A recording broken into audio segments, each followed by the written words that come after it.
오늘 저녁에 우리 주님전에 오신 분들을 진심으로 환영합니다. 우리가 보통 만나면 반갑습니다, 어떻게 식사하셨습니까? 이렇게 인사를 하죠. 여러분 다들 저녁 식사 드시고 오셨습니까?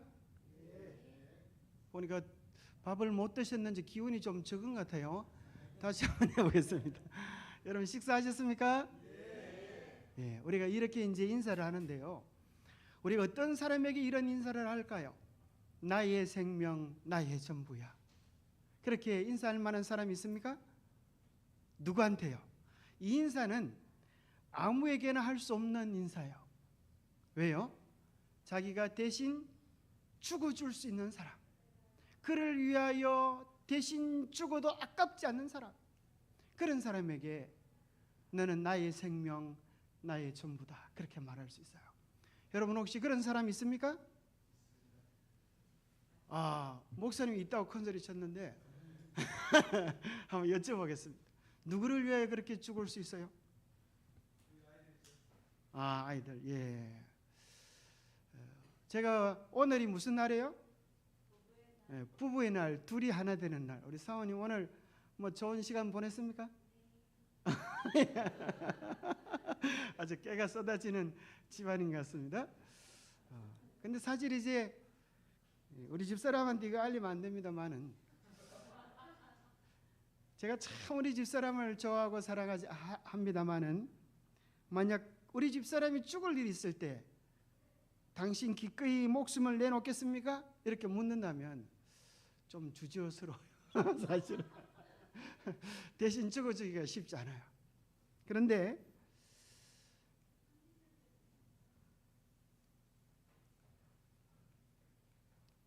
이게 왜 잘 한번 저거 꽃 아니 그거 뭡니까? 뒤에 리시버를 좀 뺐다가 한번 됩니까? 이 세상에서 제가 보기에 제일 예쁜 놈들이 있습니다. 여러분 보기에는 어떨지 몰라도 이놈들이 할머니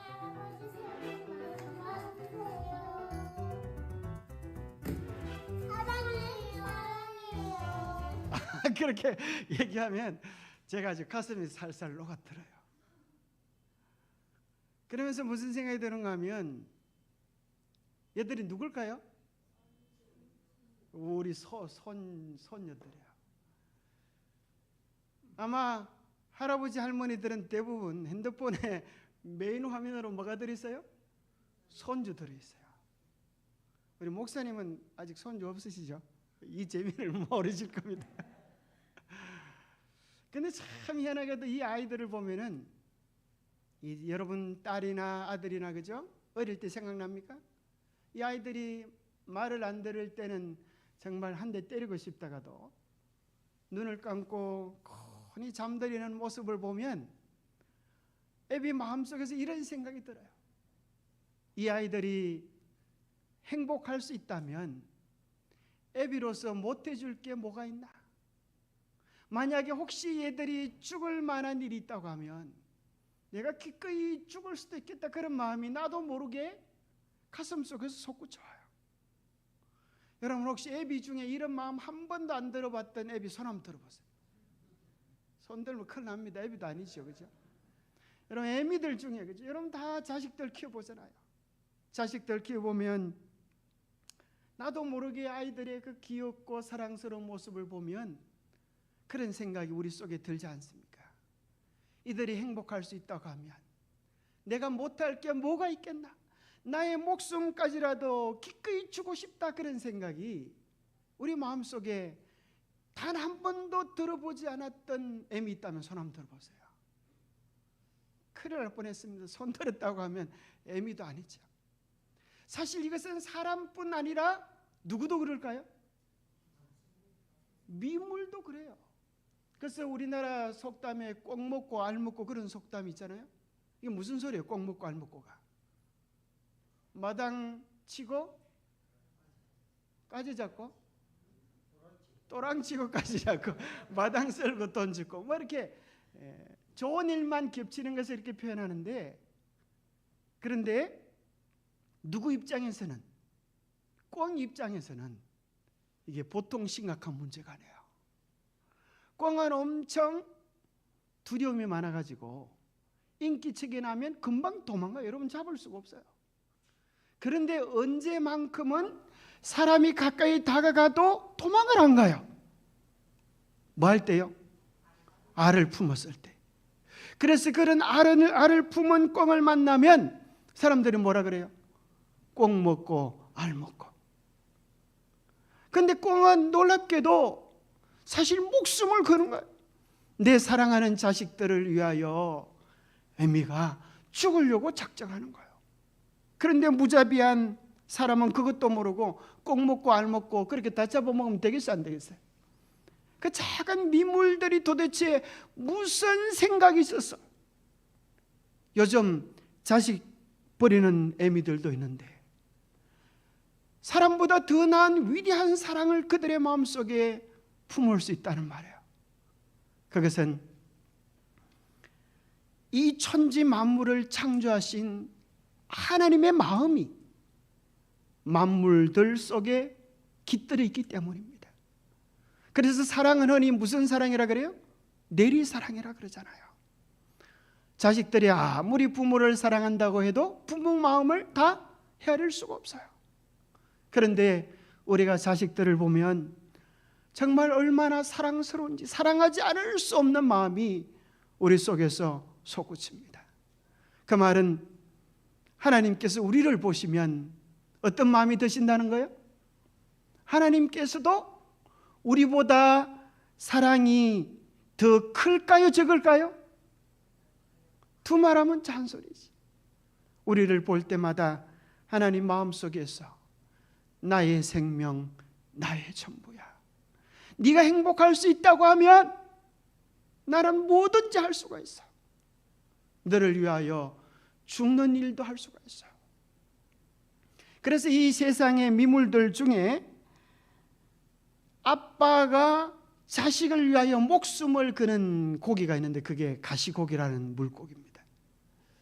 그래서 어떤 이 작가가 하나님의 마음을 어떻게 좀 잘 사람들에게 설명할 수 있을까 하다가 가시고기라고 하는 이 소설을 씁니다.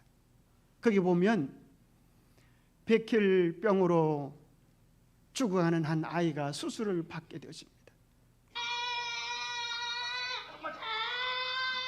이 아이가 얼마나 아프고 힘이 드는지 비명을 지르고 웁니다. 여러분 자식이 이렇게 아파 본 적 있으십니까? 이 자식이 아프면 이 자식보다 더 아픈 사람이 딱 한 사람이 있어요. 그죠? 자식이 아픈 것보다 더 아픈 사람. 그래서 무슨 생각을 하는가 하면 차라리 내가 대신 아팠으면 좋겠다. 그런데 이 사람은 하나님을 믿는 사람이 아니에요. 그런데도 자식이 아파하는 걸 보니까 자기도 모르게 하나님께 이렇게 기도하게 되었어요. 하나님, 제발 이 아이를 살려주십시오. 이 아이를 살릴 수만 있다고 하면 내 생명을 가져가 주셔도 좋겠습니다.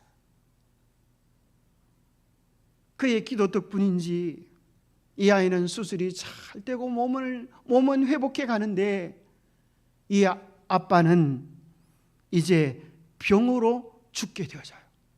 배가 점점 불러오고 복수가 차고.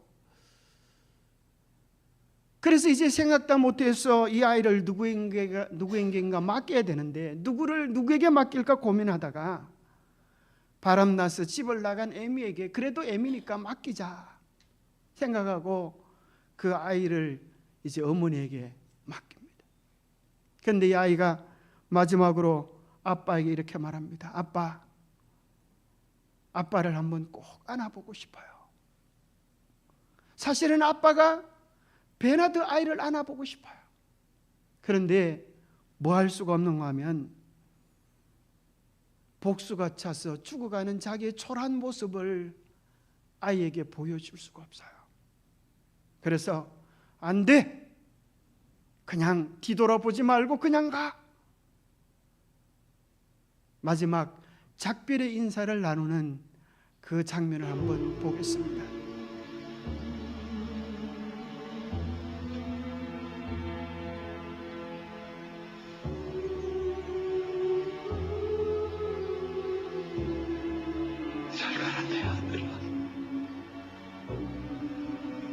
내 전부야. 내 생명이었다. 내 아프다. 다시는 아프지 말고 행복하게 살아.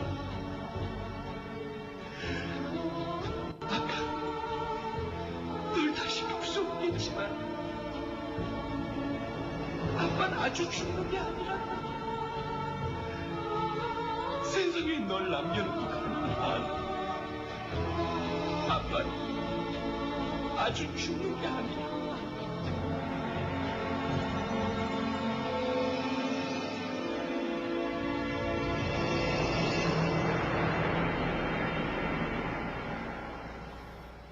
예, 아빠가 마지막으로 아이에게 하는 말이 그거예요. 나의 생명, 나의 전부야. 아프지 말고 행복하게 살아다오.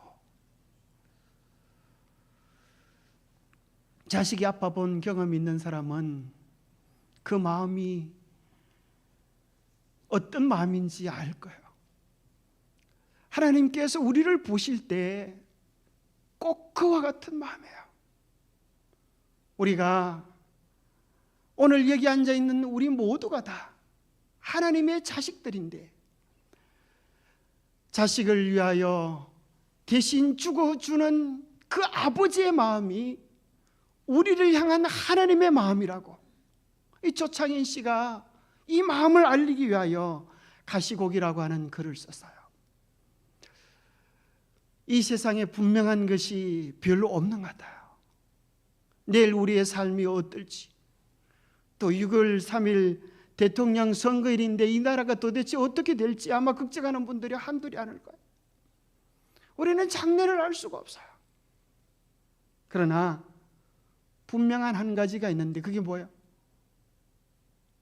오라는 데는 많아도 가야 될 군데는 한 가지밖에 없어요. 가장 분명한 한 가지는 참 죄송하게도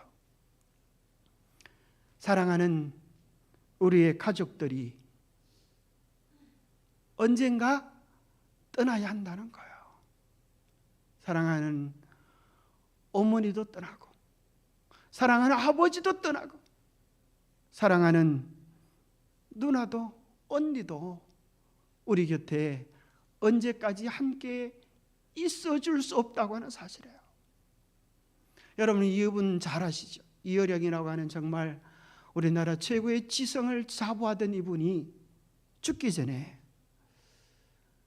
정말 놀라운 말을 했어요. 너무나 단순한 말인데 너무나 깊이가 있는 말이에요. 이런 말은 누구든 할 수 있는 말인데 이 사람이 말을 하니까 훨씬 더 뼈저리게 느껴지는 것 같아요. 그게 무슨 말인가 하면 젊은이는 늙고 늙은이는 죽어요. 이거 모르는 사람 누가 있어요? 그런데 많은 사람들이 이 생각을 안 하고 살아간다는 거예요. 젊은이는 늙고 늙은이는 죽어요. 늙어서만 죽는 게 아니라 젊어서도 죽어요. 그래서 그런 말이 있지 않습니까? 홍시만 떨어진 줄 아나 땡감도 떨어진다. 할머니와 손자가 홍시를 먹다가 할머니 하나 손자 하나 그러다가 마지막 하나가 남았어요. 누가 먹어야 되겠어요? 할머니가 그런 거 이거 내가 먹어야지. 너는 앞으로 먹을 날이 많잖아. 근데 이 아이가요 눈을 땡그랗게 뜨고 할머니한테 덤비드는 거예요. 할머니 올 때는 순서가 있어도 갈 때는 순서가 없대요. 참 기가 찰나도 아니겠어요? 인생이 얼마나 빨리 지나가는지 이분 아시죠? 참 이분도 이렇게 말씀하셨어요. 40이 되면 달라집니다. 인생이 얼마나 어떻게 빨리 가는지. 달라지는가? 템포가요. 얼마나 빨라지는지 아세요? 내가 느낀 대로 한마디 가르쳐 드릴게요. 40 그러면 그때부터 40, 41, 42 이렇게 안 갑니다. 잘 들어두세요. 40, 41 만들면서는 이렇게 해서 50이 되는 게 인생입니다. 그것이 인생입니다. 그렇게 빨라요. 템포가 아주 달라요. 그러면 50, 64에는요. 50에서 하나 건너뛰면 돼요. 50, 55, 60. 그렇지요. 50, 51, 52, 53 이런 거 없습니다. 또 56, 57 이것도 없어요. 50, 55, 60. 60, 70 사이도 살아봤는데 그거는 65도 없어요. 60에서 70으로 직행하는 거야. 60 이듬해 70. 뭐 지금 난 아직도 멀었어. 그런 반성 안 하고 그렇게 사는 젊은이들 반성하세요. 그런 날이 오는 게 인생입니다. 그렇게 빨리 와요 그게. 그래가지고요 80, 70 되니까요 60, 65, 70 됐죠. 70, 80 붙었어요. 80 넘으니까요 눈만 깜빡하면 하루씩 가요. 뭐 눈 깜빡하는 게 일순간이라고 그러죠. 눈 한 번 깜빡하는데 1년을 갔어. 그러다가 이분 몇 번 깜빡하더만 이분도 가버렸어요. 참 그렇지 않습니까? 여러분 지나간 세월을 한번 생각해 보세요.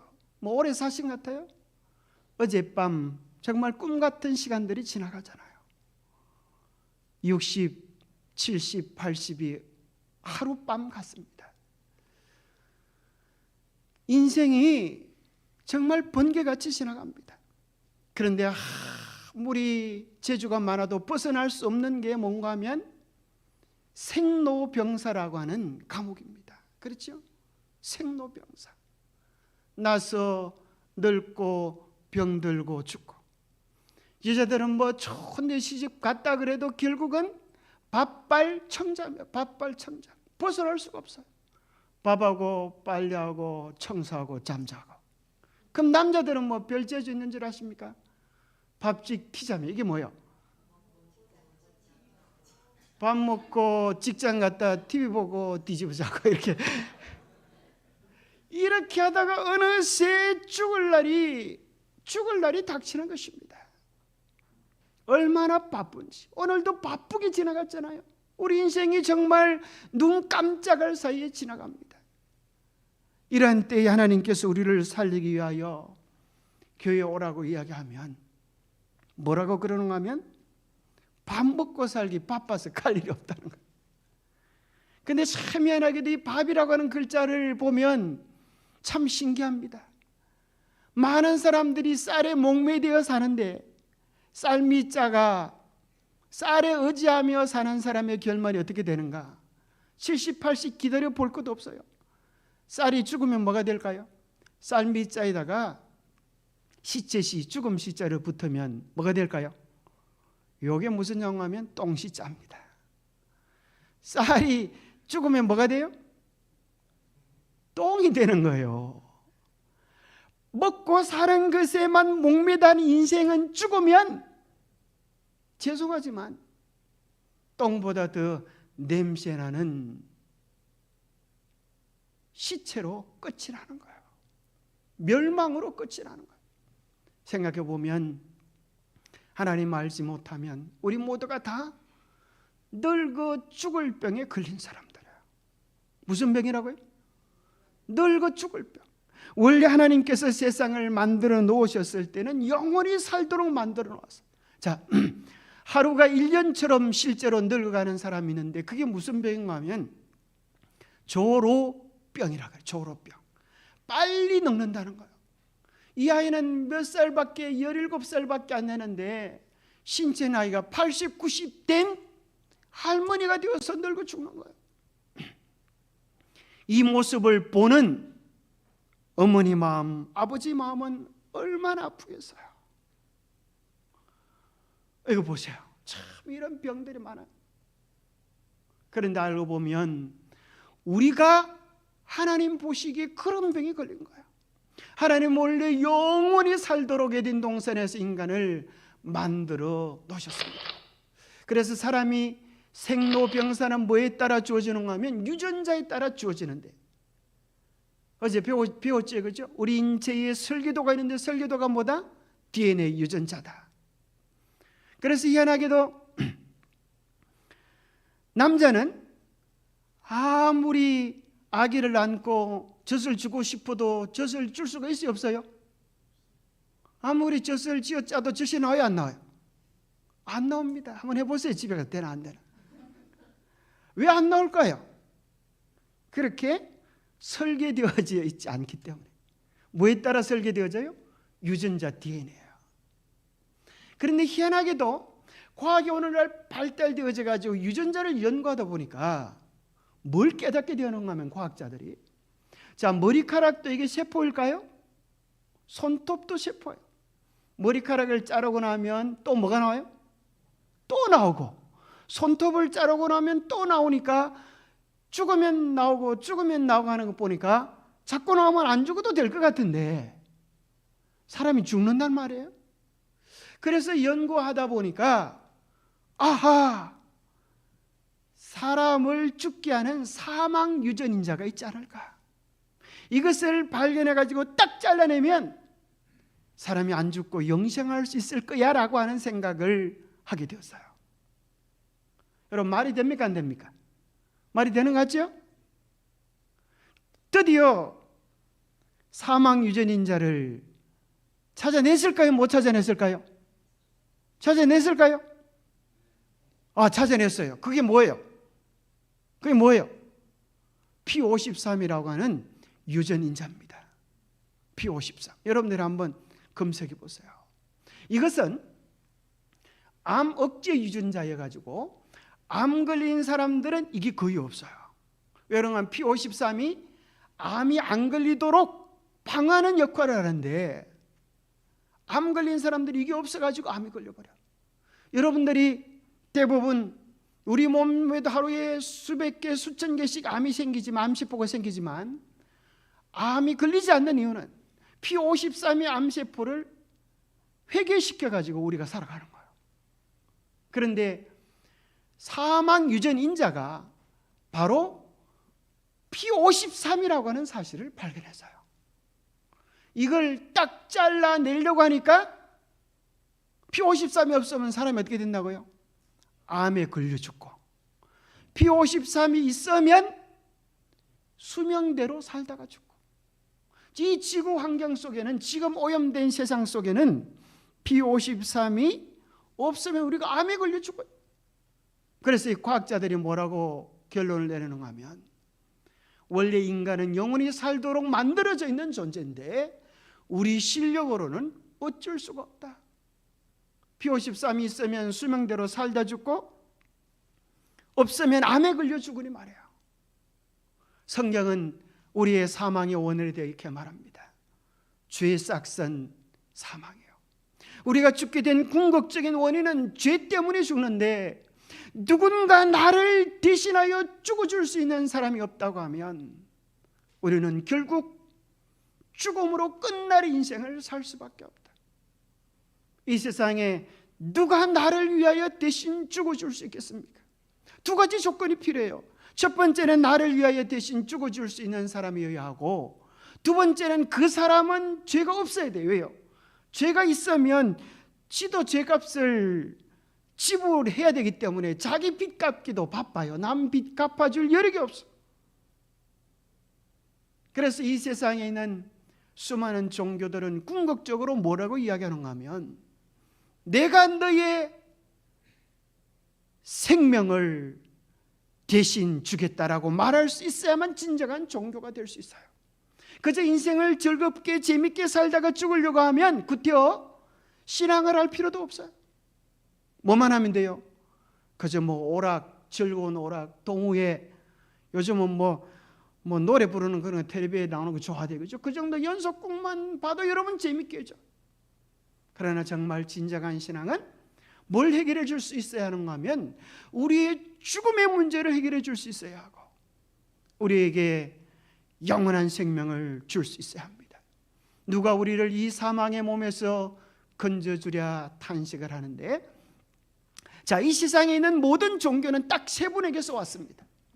첫 번째는 공자, 두 번째는 석가, 세 번째는 예수님. 이 세 분에게만 확실히 물어보면 우리는 삶의 궁극적인 문제에 대한 답을 찾을 수가 있어요.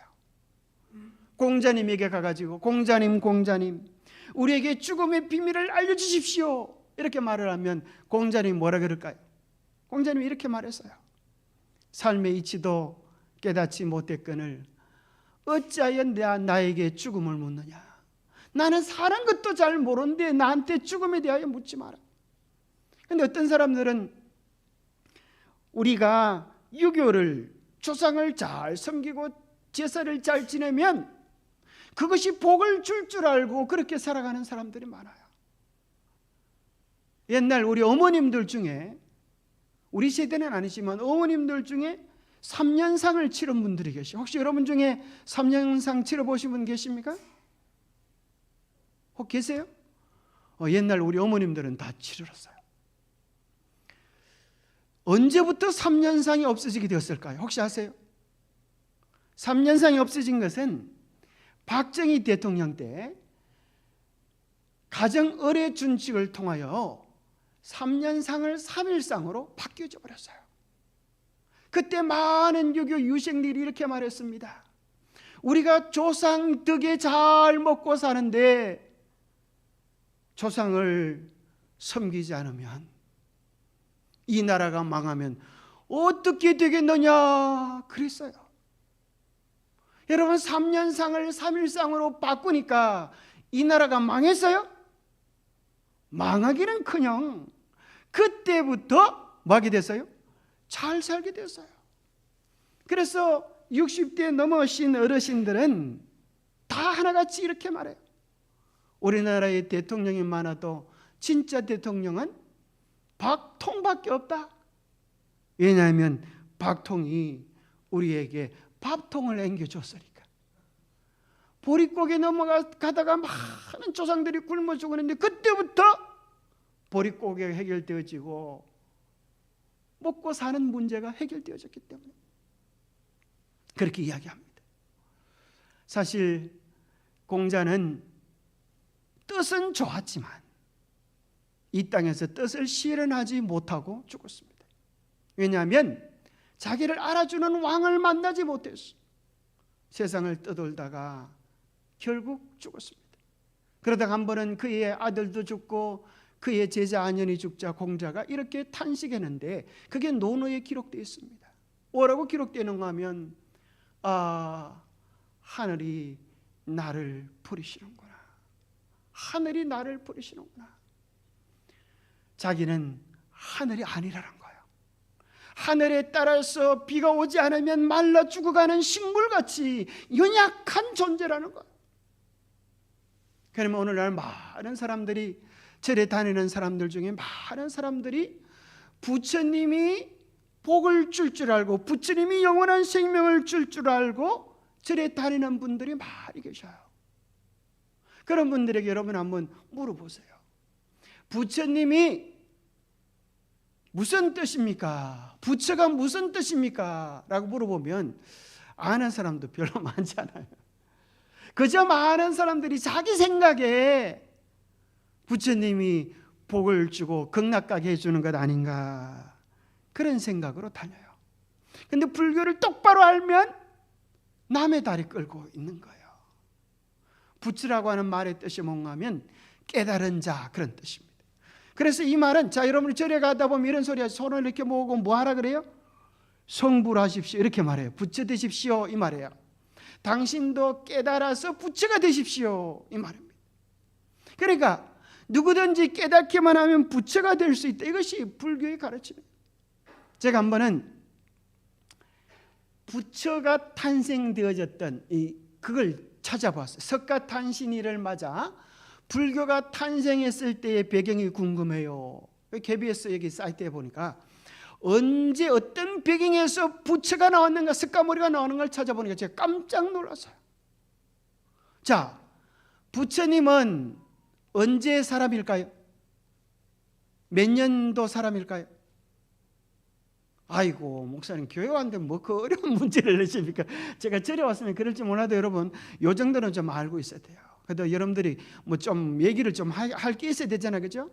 다른 신앙을 하는 사람들이 뭘 믿고 있는가, 어떻게 믿고 있는가를 좀 알 필요도 있어요. 왜요? 우리가 그 사람들에게 정말 진실을 알려줘야 되기 때문에. 우리가 조금만 관심을 가지면, 여러분 요즘은 얼마나 쉬운지 몰라요. 그죠? 뭐만 털면 다 돼요. 옛날에는 내인연이라 그래가지고 내부에 물어보면 다 되는데 요즘은 뭐에 물어보면 다 된다 그래요? GPT에게 물어보면, 챗GPT에게 물어보면 이거는 글 쓸 필요도 없어. 말로 해도 돼요. 부처가 언제 사람이 물어보면 다 나와요. 부처가 언제 사람이 약 BC 600년 정도, 예수님이 태어나기 600년 전의 사람이에요. 그런데 그 당시 부처는 어느 나라 사람이에요? 인도 사람이에요. 자, 부처님이 태어났을 당시에 인도의 종교는 뭘까요? 그게 힌두교예요. 힌두교. 힌두교에는 아주 고약한 생각이 하나가 있는데 그게 뭔가 하면 윤회라는 거예요. 그래서 인도에 가면 지금도 이런 계급 제도가 있어요. 자, 우리나라에 조선시대 쌍놈 양반, 이거 좋아요, 나빠요? 여러분이 만약에 쌍놈이라고 하면 쌍놈이 애를 낳으면 뭐가 나와요? 쌍놈이 나와요. 종이 나오는 거예요. 죽을 때까지 종이 되는 거예요. 지긋지긋한 거예요. 그래서 여러분 우리나라 옛날 사극들에 보면 막 데모하잖아요. 그죠? 목숨 걸고 싸우잖아요. 홍길동이도 막 그래서 싸우다가 막 그렇게 되잖아요. 그죠? 그런 엄청난 목숨 건 투쟁이 일어납니다. 뭘 위하여? 신분 차별을 철폐하기 위하여. 그런데 인도에는 신분이 네 종류, 제일 꼭대기 밑에 그러다 네 번째 밑에 뭐가 있는가 하면 네 번째도 끼지 못하는 민족이 있는데, 종족이 있는데 그게 뭔가 하면 불가촉 천민이라는 게 있어요. 이게 무슨 소리인가 하면 불가하다는 거예요. 촉이 뭘까요? 접촉해도 안 될 정도로 뭐한 사람들이다? 천민이다. 더러운 사람들이다. 실제로 인도에 지금도 이런 사상이 있어요. 그러면 우리 생각에 한번 생각해 보세요.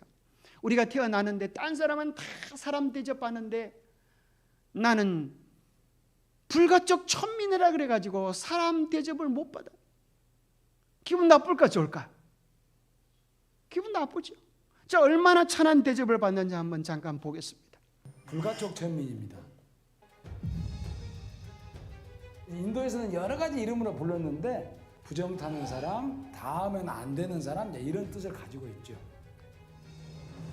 이 사람에 대한 호칭을 통해서도 알 수 있듯이 불가촉 천민에 대한 차별은 상상을 초월합니다.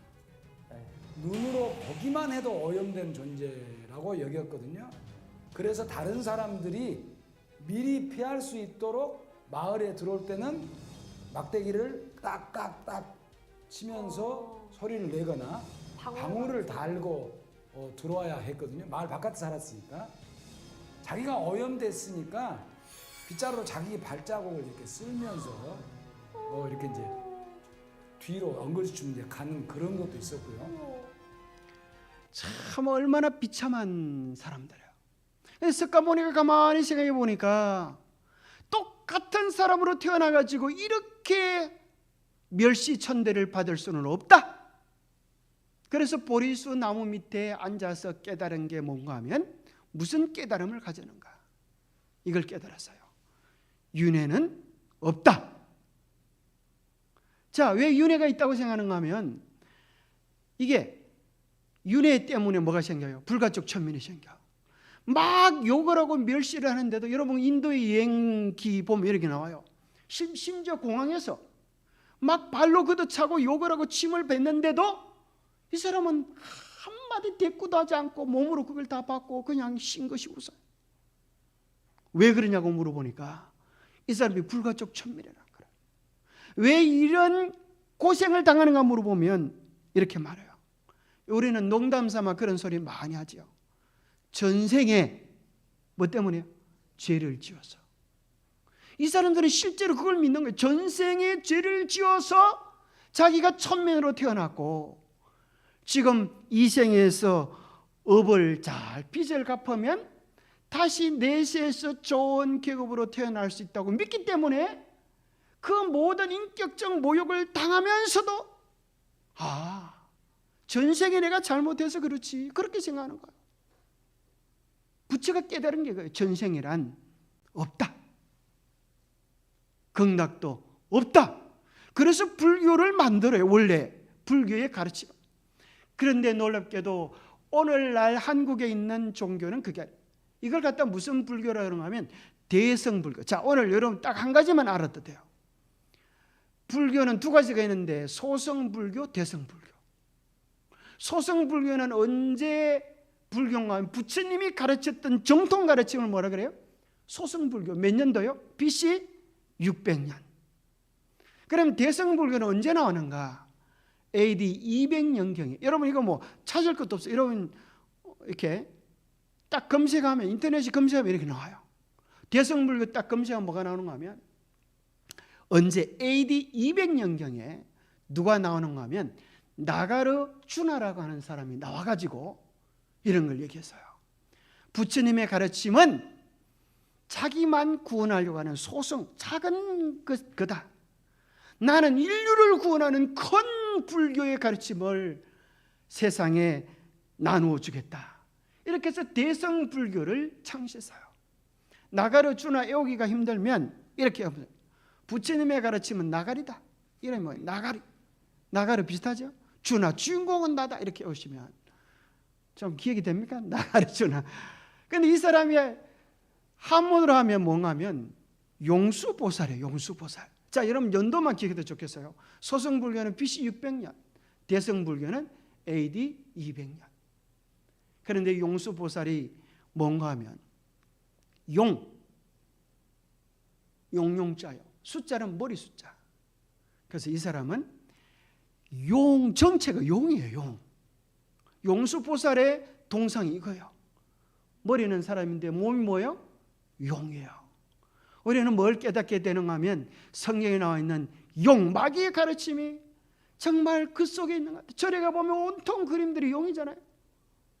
그래서 용을 따라가면 뭐로 끝이 나요? 용 죽겠지. 그걸로 끝이 날 수밖에 없어요. 그래도 잘 모르겠는 사람들은 이 사람 이름만 기억해도 좋겠어요. 이름도 좀 어렵죠. 암베드 까르라고 하는 사람이 있는데 이 사람은 원래 힌두교를 믿던 사람이에요. 인도 사람이에요. 그런데 이 집의 가정은 부자여가지고 영국에서 유학을 하고 이제 뭐 하게 되는가 하면 법학을 배워가지고 인도로 돌아옵니다. 영웅이 한 사람 등장을 합니다. 그 사람이 암베드카르예요. 이제 이분은 19세기 말 사람인데 불가촉 전민으로 태어났어요. 그런데 돈을 많이 벌어서 영국 유학을 갔어요. 그래서 거기서 카스트가 없는 영국 사회를 본 거예요.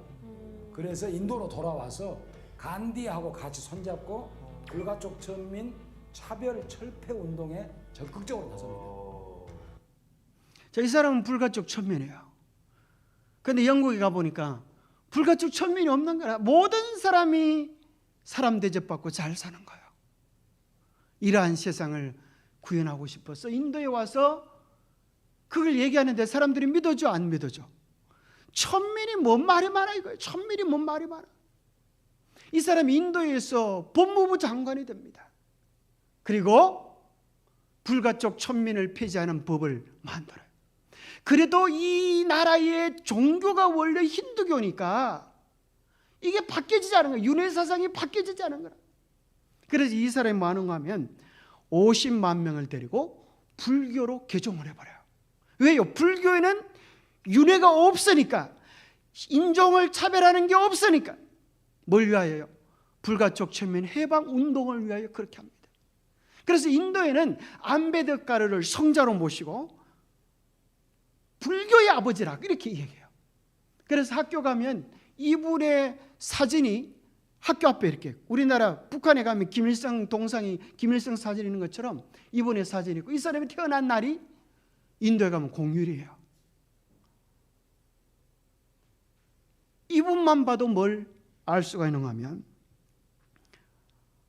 윤회의 진정한 가르침은 불교의 가르침이 아니고 힌두교의 것이고, 진정한 불교는 돛 닦는 것이지 자기 수양이지 천국이나 극락이나 윤회를 가르치는 게 아니다. 그렇게 깨닫게 됩니다. 실제로 우리나라에서 선임 중에 최고로 선임 꼽는 분이 누군가 하면 성철 선임입니다. 이번에 고향이 어디예요? 저 합천 쪽이에요. 합천입니까? 합천이 아니라 산청이거든요. 생가도 있습니다. 저도 한번 그쪽에 가봤는데 참 성철 스님이 대단합니다. 성철 스님이 연구를 엄청 해요. 심지어 성경도 보고 연구를 해요. 그러면서 한 번은 여기 어떤 제자 스님이 성철 스님에게 묻습니다. 형님, 우리 한국에 들어온 불교는 대성불교라 그러는데 이 대성불교는 부처님의 가르침입니까? 아닙니까? 딱 물어요. 성철 스님 뭐라 그런가 하면 아니다 그렇게 말해요. 그러면 우리가 지금 가르치고 있는 건 가짜 아닙니까? 그래서 여기 보세요. 제목이 뭐냐면 감명 깊게 읽었던 대성경전이 다 거짓이라니. 이게 불교 사이트에 나오는 거예요. 인터넷에서 검색해서. 놀라운 것은 이 성철 스님이 실제로 여러분 이런 사이트가 있어요. 어떻게 불교에서 이렇게 말하는지 보세요. 여러분 이거 한번 보세요. 부처님의 가르침에 대해서 이렇게 말. 대성비불설자. 대성 불교의 가르침은 아니다. 부처님의 정통 가르침이 아니다. 이 성철 스님의 본문에 실제로 하는 보세요.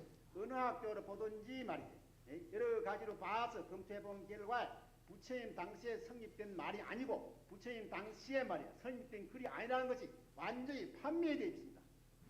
판매되거든. 그럼 지금 내가 지금 얘기하는 것은 말이지 육조심 말씀하시고는 부처님 돌아가신 육조심 무식한 분인데 돌아가신데 벌써 저게 1500년 2000년 뒤에서 지금 한 저게 어른이고 말이지 한 1000년 뒤에 한 어른이고 말이지. 원견이 가는 건 화엄법화라고 말하는 기도 화엄법화라고 말하는 긴데 말이야. 화엄법화라고 말하는 긴데 화엄법화가 부처님 당시에 친히 설한 것이 그 뒤에 성립됐다 하면 내가 지금 중도를 가고 부처님 근본세는 빠른 거짓말 대비는 민바탕이 다 문제 필요 거짓말 대비를 만다고 말이야. 부처님 당시에 말한 게 아닌데 말이야. 그걸 가지고 부처님 돌아가실 때 몇백 년 뒤에 말이지 성립된 그런 경전을 가지고 부처님 이게 워낙 사투리가 많아서 잘 못 알아듣겠죠. 그래서 한국말로 통역이 되는 겁니다. 이번에 아주 산청 사투리가 아주 심합니다. 그래서 결론은 뭔가 하면 부처님의 옛날에는 몰랐는데 연구를 해보니까 아니다는 거예요. 그리고 더 놀라운 것은 이분이 성경을 보니까 기독교를 보니까 뭐라고 이야기하는가 하면 야 이거 신기한 거예요. 신기한 거예요. 예수님의 12제자가 예수님 부활했다라고 이야기하는 것은 자기들이 스스로 모여가지고 이거 거짓말로 조작할 수 있는 거지만 예수님을 믿는 사람들을 죽이려고 쫓아다녔던 유대교의 총수였던 사울이 그죠? 바울이 되잖아요. 그렇게 되는 것은 진짜로 부활한 예수님을 만나지 못하면 이런 일이 일어날 수가 없다. 이 설명을 하는데 얼마나 논리적인지 한번 잠깐 보겠습니다. 자세히 그 사진 나오는데 내가 제3자의 때 삼보거든. 그냥 그 교도들이 12사도들 그 제자들이 바닥하는 그거는 짜고 야바고 할 수 있는데 가장 어떻게 반대하던 말이요. 바울이 회개할 때는 말이요. 반대하신 분이 그런 큰 충격이 왔건데 회심을 하지. 그럼 돌아설 수 없는 기동. 적극 절대적으로 반대하던 사람이 할 때 그 회개할 때는 말이요. 까다리 없으면 안 되는데 그마침 말되면 그 바울이 자기가 예수를 보고 회개했다는 것이 말이요. 그마치 신빙성이 있단 말이요. 설득력이 있어. 그 누구든지 거짓말을 하기 참 곤란하게 됐단 말이요. 그래서 내가 이제 나 예수적으로 하지만은 예수 부활이란 건 뭐 바울 말이요. 한 사람 사주를 보도록 해도 이건 절대로 거짓말 아니다. 나 그렇게 생각하고 얘기를 했는데 그것은 뭐냐면은 이제 바울을 자기들 제가 예수 한 사람 부활한 것이 아니요. 예수 부활한 이것이 사람이 누구든지 다 만되면 영원토록 죽지 않을 수 있다는 것. 그것이 이제 표정 아니냐. 첫 결과 아니냐 말이요. 예, 이 사람이 그래요. 자기는 예수님 믿는 사람이 아니지만은 이게 논리적으로 설명이 안 된다는 거예요. 예수님을 믿는 사람을 그렇게 핍박하고 쫓아다녔던 바울이 예수님 전황 보면 예수님이 부활하지 않고서는 이런 일이 도무지 일어날 수가 없다. 참 이 전체 영상을 한번 보면 정말 이분이 성경을 제대로 알고 있다 그런 걸 여러분들이 보게 됩니다. 이런 배경 속에서 그가 죽을 때 이런 말을 한 거예요. 어떤 사람이 이걸 보고 뭐 벨소리다 그러지만 사실은 그는 불교뿐 아니라 성경에 대한 바른 이해 속에서 이렇게 말했어요. 나는 여기 이렇게 나오죠. 평생 남녀의 무리를 속였으니, 그죠? 하늘을 넘치는 죄업이 수미산을 넘는구나. 산채로 아비 지옥에 떨어져 그 한이 망갈일진데 둥근 바퀴 하나가 붉은 피를 토하며 푸른 산에 걸렸다. 그것은 영생을 줄 수 없는 그런 가르침이었다는 것입니다. 또 어떤 스님은 남들에게 시주받으러 다니는데 어떤 사람이 성경책을 그다 집어넣었어. 그래서 성경책을 읽다 보니까 그 속에서 예수님은, 불교는 그저 돌을 닦는 거지만 예수님은 생명을 주신다고 하는 사실을 깨닫고 이분이 크게 감동을 받아서 이렇게 참 찬송가를 보는데 그걸 콩나물 대가리를 안 배웠어요. 절에서는 그런 걸 잘 안 배웠나 봐요. 그래가지고 이제 뭐 하는 거 하면은 연불을 하는 겁니다. 찬송가를 가지고. 찬송드리고 저 천사여 찬송하세 찬양 성부 성자 성령 아멘. 연불하죠. 찬송을 하죠. 연불하는데 목탁 소리만 딱 치면 딱 맞죠. 한 반쯤 넘어가니까요. 가사가 또 이상한 게 있대요. 그 가사 한번 들어봐요.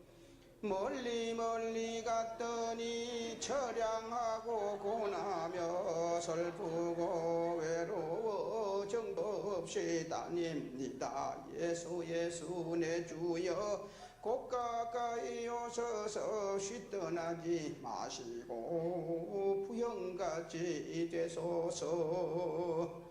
이분이 3대 걸쳐 서림집하네요. 그러다가 성경을 읽고 야, 예수님만이 생명이다. 이것을 깨닫고 자기 아버지한테 가서 무릎 꿇고 수개월 동안 간구하고 강구하면서 자기 아버지 스님도 하나님께로 돌아오게 합니다. 그리고 자기 친구들에게 가서 다 예수님을 전하는데 그 친구들이 다 스님들이라. 그래서 100여 명이 이상이 되는 스님들을 다 주님께로 인도했습니다. 불교의 부처의 마지막 경전에 보면 42장경이라고 하는 경전에 보면 부처의 마지막에 남긴 말이에요. 그의 제자 아난다가 내가 당신을 빛인 줄 알고 따라다녔는데 당신이 이렇게 죽으면 나는 어떻게 됩니까? 그렇게 물었을 때 이렇게 말합니다. 나는 그대의 빛이 아니었다. 그대 자신을 등불로 삼아라. 부처님은 솔직하게 나는 빛이 아니다 이렇게 말했어요. 스승도 빛이 아닌데 어떻게 제자가 빛이 될 수 있겠어요? 그런데 우리 주님은 말씀하세요. 나는 빛이다. 나는 생명이요 나는 진리요. 나를 믿는 자는 누구든지 영원한 생명을 주겠다고 말씀하세요. 왜냐하면 그분은 우리를 창조하신 우리의 아버지시기 때문에요. 나의 생명, 나의 전부야. 내가 너를 위하여, 내가 너를 살리기 위하여 나의 생명을 주노라. 교회 가면 다 십자가가 있어요. 그 십자가는 무한 장소인가 하면 예수님이 우리를 위하여, 우리를 살리시기 위하여 대신 죽으신 장소예요. 그래서 한문에 오를 어자라고 하는 글자를 보면 나아자 위에 양양자가 있어요. 내가 죽어야 되는 그 자리에 어린 양이신 예수님이 오셔서 죽었다는 거예요. 그 예수님을 마음의 구주로 받아들이면 누구든지 할 것 없이 영원한 생명에 이를 수 있다고 하는 것이 기독교의 본질이에요. 그래서 여러분들이 예수님의 무덤에 가보면, 제가 예수님 무덤에 가봤어요. 이스라엘에 있는데 예수님 무덤에 가보니까 이렇게 글자가 적혀 있습니다. 그는 여기 계시지 않고 살아나셨느니라. 이게 예수님 무덤이에요. 예수님 무덤은 비어있는 것입니다. 예수님의 무덤 가운데서 부활하지 못했다고 하면 오늘 이 세상에 기독교는 존재할 수가 없어요.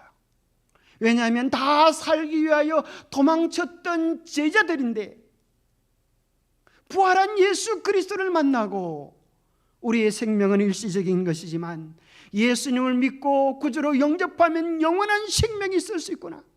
그걸 믿고 하나같이 예수님의 제자들이 다 그리스도를 위하여 순교하게 된 것입니다. 여러분, 우리 인생이 무엇입니까? 잠시 왔다 사라지는 안개입니다. 숨 떨어지면 흑안중, 태우면 제한중, 이것이 인생의 전부입니다. 오늘이 몇 년도예요? 2025년. 왜 25년이에요? 흔히 옛날 조선시대에는 역사를 정할 때 어느 왕 몇 년 이렇게 정했어요. 그런데 오늘날에는 세계화 시대가 되어가지고 어느 왕 몇 년 가지고는 통하지 않아요. 전 세계 사람들이 알아먹을 왕을 되어야 했어요. 전 세계 사람들이 알아먹을 왕은 누구예요? 그래서 누구를 기준으로 정해놓은가 하면 주전주후. 여러분 들어보세요. 주전주후. 이 역사의 주인공, 이 우주를 다스리는 주인, 인간의 생사와 복을 결정할 수 있는 주인의 탄생을 기준으로 해서 주전주후로 정했는데 바로 그분이 예수 그리스도예요. 예수님이 태어날 때는 사람들이 알아보지 못했어요. 예수님이 십자가에 달려 돌아가실 때에도 사람들이 알아보지 못했어요. 그러나 무덤 가운데서 부활하시자 사람들이 깜짝 놀랐습니다. 저분이 바로 하나님이시구나. 저분이 우리를 구원하기 위하여 오신 우리의 아버지시구나. 아버지처럼 어머니처럼 나를 위하여 목숨을 기꺼이 주신 사랑의 실체이구나. 여러분, 이것이 실제의 사진입니다. 그리고 이 사진의 주인공은 제 친구입니다. 우리 인생이 정말 이와 같습니다. 살아있지만 잠시 후에 우리도 이렇게 될 것입니다. 오늘 여기 오신 모든 분들에게 다시 한번 호소합니다. 우리가 이렇게 되기 전에, 우리가 흙으로 돌아가기 전에 우리를 향하여 나의 생명, 나의 전부라고 부르시는 주님을 마음의 구주로 영접하지 않겠습니까? 나를 위하여 죽으신 주님의 희생이 헛되지 않도록 오늘 예수 그리스도를 우리의 마음의 구주로 영접하는 귀한 결단이 우리 속에 있게 되기를 간절히 바랍니다. 하나님 아버지, 오늘 우리를 이 소중한 자리로 불러주셔서 감사합니다.